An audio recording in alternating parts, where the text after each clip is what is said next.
Bapak Ibu yang saya hormati, jika formasi tidak ditambah, Bapak Ibu, yang warna hitam itu 564.000 guru honorer akan memperebutkan 149 formasi yang akhirnya pasti ada 300-an ribu lebih guru-guru yang tidak mendapatkan formasi. Ini yang akan menjadi permasalahan baru.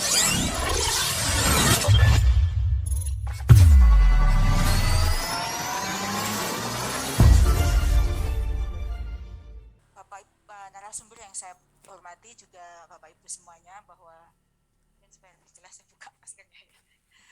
Ini ada perubahan mekanisme. Sebelumnya saya laporkan Pak Robert bahwa memang banyak pengaduan dari Ombudsman yang kepada kami, dan kami sudah dengan Mas Robert ya, Mas Robert sudah melakukan koordinasi terus-menerus dan bisa menjawab semua aduan tersebut. Kami laporkan bahwa seleksi ASN P3K tahun 2021 semula menggunakan mekanisme tes. Jadi saya tidak akan menjawab detail terkait dengan pelaksanaan 2021. Namun di sini berdasarkan evaluasi bersama Panselnas dan juga masukan dari berbagai pihak, termasuk Komisi 10 yang sudah memberikan masukan, maka kami bisa menyampaikan bahwa pada tahun 2021 mekanisme yang digunakan adalah mekanisme tes. Mekanisme tes ini Pemda membuka formasi di satu lokasi berdasarkan kebutuhan, lalu tersebutlah angka 506.000. Lalu guru memperebutkan formasi yang dibuka. Dan yang poin 3, formasi yang dibuka itu dapat diikuti oleh seluruh guru yang terdaftar di Dapodik.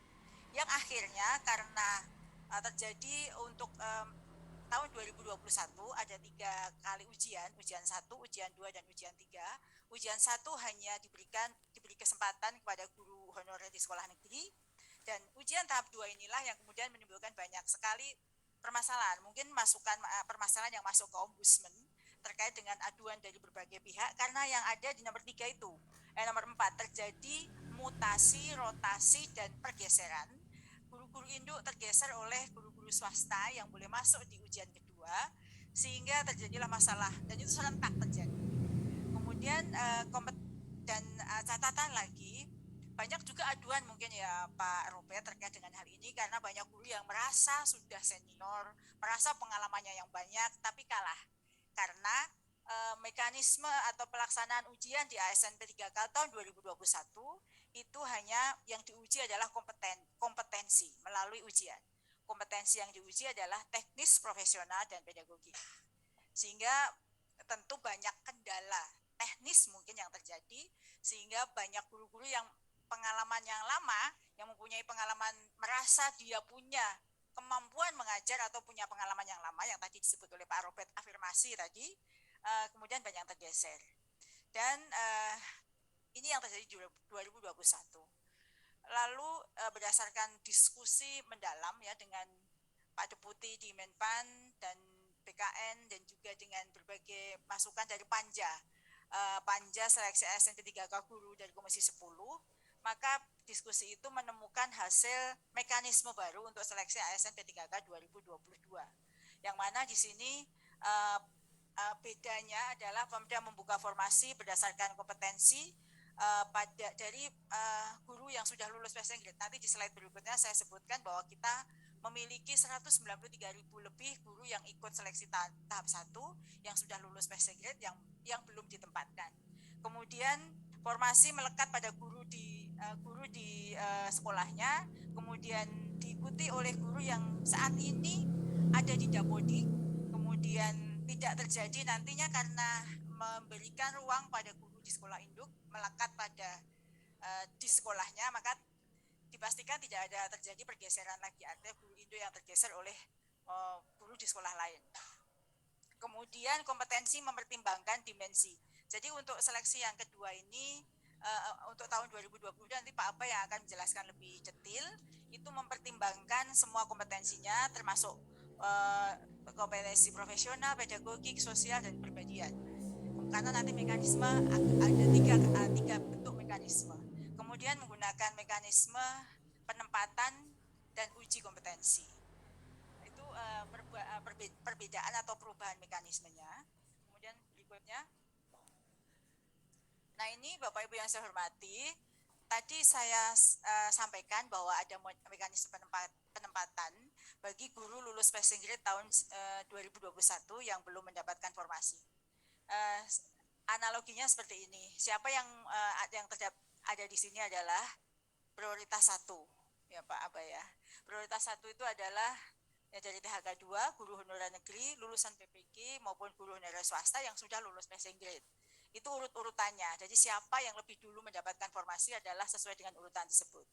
Sebagai contoh misalnya simulasinya, jika ada di sekolah A seperti itu, sekolah A memiliki 2 formasi kosong, tapi di situ ada dua guru yang tidak lulus formasi, artinya karena tidak lulus pada seleksi tahun 2021, maka tidak bisa menempati formasi yang ada.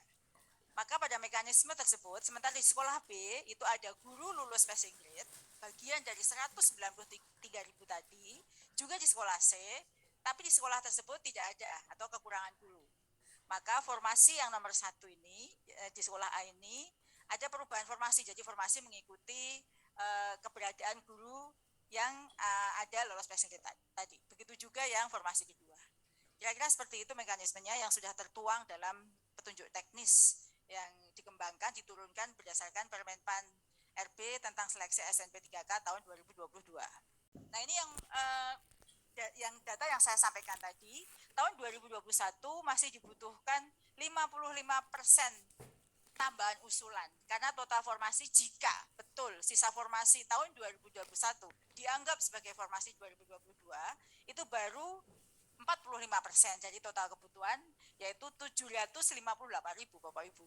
Ini kita perlu bantuan semua pihak agar ada menyelesaikan masalah ini, dari sisi penganggarannya ada, dari keinginan daerah ada, dan oleh karena itu kami akan melakukan tadi coaching klinik, pertemuan teknis dengan daerah yang sudah terdaftar di 5 region, tanggalnya sudah ada seperti itu dijadwal di bulan Juli. Kita mengikuti lini masa ini, harapannya nanti di Agustus 193.000 itu bisa terpenuhi. Jadi sudah ada misalnya 18 sampai 21 Mei di Semarang, selanjutnya ada di dan seterusnya. Lanjut Mas. Oh ya sebentar, lanjut.